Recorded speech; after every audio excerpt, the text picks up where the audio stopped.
डरावनी कहानियों के लिए हमारे चैनल को सब्सक्राइब करें और नए वीडियो की नोटिफिकेशन पाने के लिए बेल आइकन को ज़रूर दबाएं। यह कहानी नीलम की है जो हैदराबाद सिटी में रहती थी और वहीं के एक आईटी कंपनी में जॉब करती थी। नीलम की शादी तय हो चुकी थी और नीलम अपनी शादी को लेकर बहुत ही ज्यादा एक्साइटेड थी।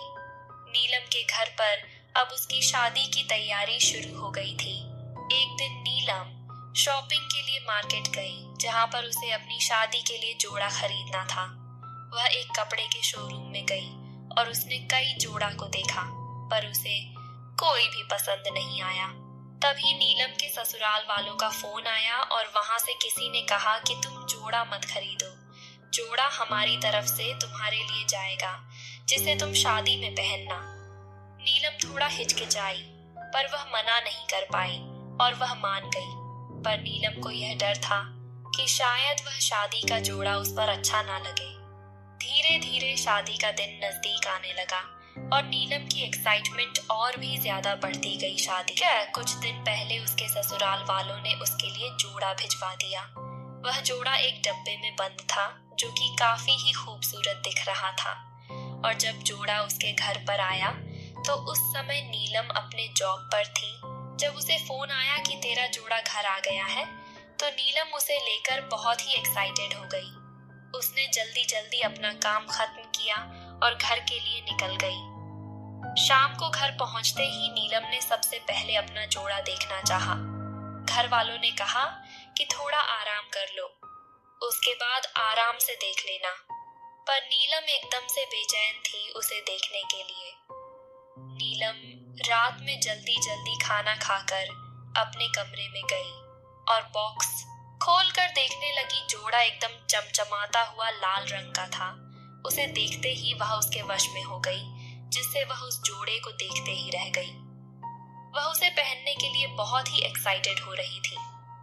नीलम ने उसे पहना और आईने के सामने अपने आप को देखने लगी, मानो जैसे उसकी आंखें उस पर ही ठहर गई हों।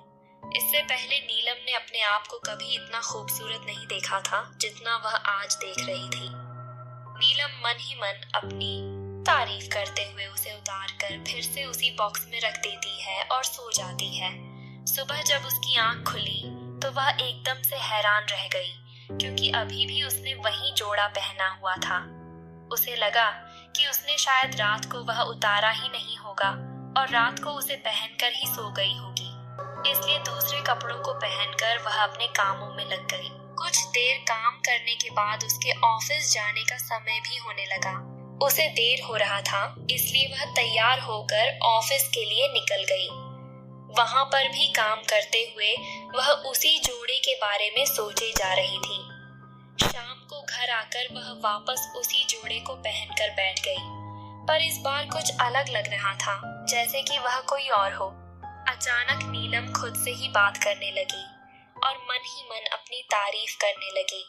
तभी अचानक से दरवाजे पर कोई आया और उसने दरवाजा खटखटाया। नीलम को खाने के लिए सब नीचे बुला रहे थे। नीलम एक भयानक हंसी के साथ हाँ बोल देती है। खाना खाने के बाद वह वापस से अपने कमरे में चली जाती है। कुछ ही देर बाद उसकी बड़ी बहन नेहा भी उसके कमरे में जाती है और बोलती है कि मुझे भी यहीं सोना है, जिसे नीलम साफ मना कर देती है। नीलम को अपने जोड़े के साथ ही समय बिताना था। नीलम के कई बार मना करने के बाद भी नेहा उसकी बातें नहीं मानती है और वहीं पर उसके बिस्तर पर सो जाती है, जिससे नीलम को बहुत ही ज्यादा गुस्सा आता है। अगले दिन जब नीलम सोकर उठती है तो उसकी तबीयत कुछ ठीक नहीं लगती, जिस वजह से वह ऑफिस नहीं जाती है। दोपहर में जब नेहा उसके कमरे में जाती है तो वह देखती है नीलम वापस से वह जोड़ा पहन के बैठी है और एक अजीब सी आवाज में खुद से ही कुछ बातें कर रही है। नेहा उसको बुलाती है पर वह उसको अनसुना कर देती है और उसके बातों का जवाब नहीं देती। कई बार आवाज देने पर भी वह उसे कुछ नहीं बोलती और अचानक से चिल्लाकर नेहा को अपने कमरे से बाहर जाने को बोलती है। रात को नीलम और नेहा कमरे में सो रहे होते हैं पर कुछ रात होने के बाद जब नेहा की नींद खुलती है तो वह देखती है वहां पर नहीं थी। वह उसे ढूंढने के लिए बाहर जाती है। तभी उसे छत पर पायल की आवाज सुनाई देती है, तो वह उसे देखने के लिए छत पर जाती है। वहां पर उसे कोई दिखाई नहीं देता। पूरे छत पर खोजने के बाद वह वापस नीचे जाने के लिए जैसे ही मुड़ती है तो उसकी नजर ऊपर की तरफ जाती है और उसने जो देखा उसे देखकर उसका पूरा शरीर ठंडा पड़ गया। वहां से वह हिल भी नहीं पा रही थी। उसने देखा नीलम हवा में लटक रही है और उसने वही लाल जोड़ा पहना हुआ है। इस समय उसका चेहरा भयानक रूप ले चुका था। उसकी आंखों से खून गिर रहे थे और उसके पूरे कपड़ों से खून टपक रहा था। यह देखकर नेहा जोर से चिल्लाई और वहां से भागने की कोशिश की। उसी समय नीलम ने नेहा का गला पकड़ लिया और उसे हवा में ले गई और नेहा की दोनों आंखें निकाल ली। नेहा दर्द से चिल्ला उठी और तभी उसने नेहा की जीभ खींचकर बाहर निकाल दी और उसे जमीन पर पटक दिया, जिससे नेहा तड़प तड़प कर वहीं पर मर गई। अगली सुबह नीलम की माँ उसे जगाने के लिए उसके कमरे में गई और उससे पूछा कि नेहा कहाँ पर गई है, जिसका जवाब नीलम देती है कि वह तो काफी देर से उसके साथ नहीं है। उसकी माँ नेहा को आवाज लगाती है और उसे ढूंढते हुए छत पर जाती है, जहाँ पर उसकी लाश देखकर नीलम की माँ चीखने लगती है। उसकी चीख सुनकर सारे घर वाले छत की तरफ भागते हैं और वहाँ पर नेहा की लाश देखकर सब दंग हो जाते हैं। नेहा की मौत की वजह से पूरे घर में मातम छा जाता है, जिसे लेकर सब लोग बहुत दुखी थे। ऐसे शुभ अवसर पर कुछ ऐसी दुर्घटना हो जाना एक सदमे की तरह था, जिसकी वजह से घर वालों ने नेहा को उसकी बुआ के घर पर भेज दिया ताकि वह ज्यादा चिंता न करे। जब रात को नीलम अपने कमरे में सोने गई तो उसने देखा कि उसके बिस्तर पर वही जोड़ा पहले से पड़ा हुआ था, जो देखकर उसे हैरानी हुई, पर वह थोड़ा खुश भी होती है। एक बार फिर नीलम उस जोड़े को पहनकर बैठ जाती है। उस समय रात के 1:30 बज चुके थे और बाहर ठंडी हवाएं चल रही थी। एक अजीब सा सन्नाटा छाया हुआ था। कुत्तों की रोने की आवाज माहौल को भयानक बना रही थी। इसी समय नीलम अपने जोड़े को पहने बाहर निकल जाती है। उस रात के अंधेरे में नीलम का भयानक रूप उस रात को और डरावना बना रहा था। इसी बीच नीलम के बाहर निकलते ही सारे कुत्ते उसे देखकर भौंकने लगे। अगली सुबह जब लोग उठे तो उन्होंने देखा कि कुछ कुत्तों की लाशें चारों तरफ फैली हैं, जो कि कुछ टुकड़ों में बटी हुई थी। उन्हें देखकर लग रहा था कि किसी ने उन्हें नोच-नोच कर खाया हो। यह देखकर वहां के आसपास रहने वाले लोग बहुत ही घबरा गए और साथ ही साथ हैरान रह गए कि आखिर ऐसा कौन कर सकता है। इस घटना को देखते हुए वहां की सुरक्षा और बढ़ा दी गई और चौकीदार को सजग रहने को बोल दिया गया। अगली रात को चौकीदार चारों तरफ चक्कर लगा रहा था। तभी उसने देखा लाल जोड़ा पहने हुए कोई सड़क के बीच घूम रहा है। चौकीदार ने उसे आवाज लगाई, सुनो, पर सामने से कोई जवाब नहीं आया।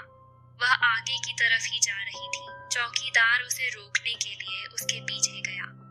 कुछ ही पलों के बाद एक भयानक चीख गूंजी और माहौल एकदम शांत हो गया। अगली सुबह जब लोग टहलने के लिए बाहर निकले तो सामने का नजारा देखकर सबके होश उड़ गए। चौकीदार का सर एक पेड़ से लटक रहा था और उसके शरीर के 2 टुकड़े करके सड़क पर फेंक दिए गए थे। इन सब घटनाओं को देखने के बाद वहां के लोग उस जगह को छोड़ने लगे। वे काफी डर चुके थे। नीलम की बुआ भी काफी डर चुकी थी, जिसकी वजह से उसने नीलम को वापस से उसके घर भेज दिया ताकि वह सुरक्षित रह सके। नीलम जब अपने घर पहुंची तो वहां पर भी उसे कुछ अच्छा नहीं लग रहा था, तो उसने अपने मंगेतर को फोन करके उसे मिलने के लिए बुलाया। नीलम ने अपने मंगेतर को ऐसी जगह बुलाया था जहां कोई नहीं जाता। यह बात उसके मंगेतर को पता थी कि वहां पर कोई नहीं जाता है, फिर भी नीलम ने उसे क्यों बोला है? वह इस बात की परवाह किए बिना उससे मिलने चला जाता है। रात के समय वह जगह बहुत ही खतरनाक होती है, ऐसा लोगों का मानना था, पर वह बिना कुछ सोचे समझे वहां पर रात के समय ही चला जाता है। वह देखता है कि नीलम वहां पर पहले से ही उसका इंतजार कर रही है। यह देखकर वह काफी खुश होता है। काफी देर तक दोनों एक दूसरे से बात करते हैं और मयंक भावुक होकर उसे गले लगा लेता है और गले लगाकर उससे बात करने लगता है। लेकिन तभी देखते देखते नीलम की आवाज बदलने लगती है और वह एक डरावनी आवाज में बदल जाती है। मयंक ने उसकी आवाज सुनकर उसका चेहरा देखा, जो पूरी तरह से एक भयानक रूप में बदल चुका था। उसके चेहरे से खून टपक रहा था और उसका चेहरा बुरी तरीके से कटा हुआ था। यह देखकर मयंक एकदम डर गया और घबराकर उससे दूर भागने लगा। लेकिन नीलम ने उसे पकड़ लिया और एक नुकीली पेड़ की डाल उसके सर के आर पार कर दिया, जिससे मौके पर ही तड़प तड़प कर मयंक की मौत हो गई। सुबह मयंक के घर वालों को पता चला, जिससे उसके घर पर और नीलम के घर पर भी एकदम मातम सा छा गया। नीलम भी सदमे में थी और उसे अब कुछ भी समझ में नहीं आ रहा था कि एक एक करके उसके घर में अनहोनी घटनाएं क्यों हो रही हैं। लोगों की मौतों का कारण क्या है? आखिर किसकी वजह से ये हो रही थी? लोगों को कुछ समझ में नहीं आ रहा था। नीलम पूरी तरीके से सदमे में जा चुकी थी। कुछ दिनों बाद एक सुबह जब उसके परिवार वाले उठे और नीलम का दरवाजा खटखटाने लगे तो कोई भी जवाब न मिला, जिससे उसके घर वाले घबरा उठे। किसी तरीके से उन्होंने दरवाजे को तोड़ा और उसके कमरे में गए कि जहां पर उन्होंने देखा कि नीलम ने उसी जोड़े से अपने आप को फांसी लगा ली थी और अब वह मर चुकी थी।